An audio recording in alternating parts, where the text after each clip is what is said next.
Et cette année, nous avons choisi le changement climatique. Nous avons commencé avec l'énergie renouvelable. Nous avons fait architecture, les technologies digitales, la mobilité.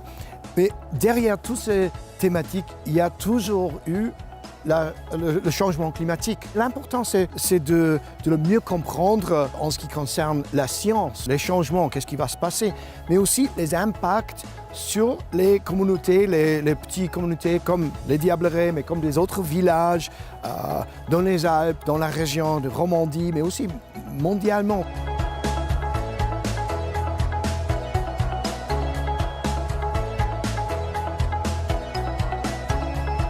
On est passé maintenant à un stade où il y a de véritables évolutions qui se mettent en place, qui permettent d'envisager un avenir intéressant, durable, intéressant sur le plan économique, sur le plan de la vie en communauté dans des vallées périphériques, dans des vallées alpines.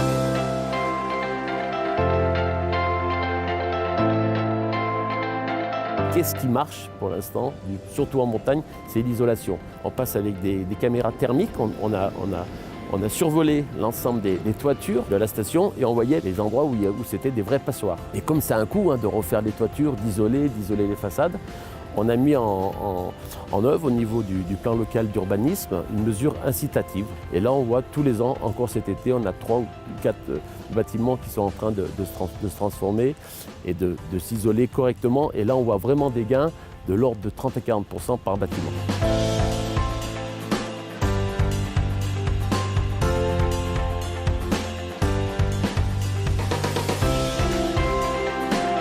Je travaille là ces derniers temps avec ma collègue Carmen Cianfrani sur un projet qui consiste à revisiter des endroits qui ont été inventoriés au niveau de la végétation et du sol dans les années 70 et à retourner voir en fait quel est l'état de la biodiversité du sol dans ces endroits actuellement.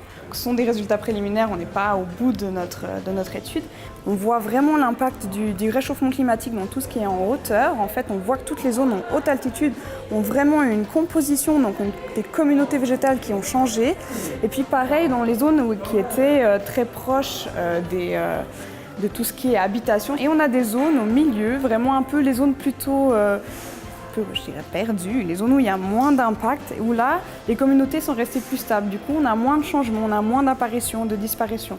Sinon, on voit vraiment qu'on a des espèces qui ont totalement disparu de la zone d'étude, qu'on n'a plus retrouvées, qui étaient pourtant présentes dans une dizaine d'endroits, et là, plus aucune trace. Et on en a d'autres qui sont arrivées. Donc on voit vraiment des changements au niveau des espèces qu'on trouve.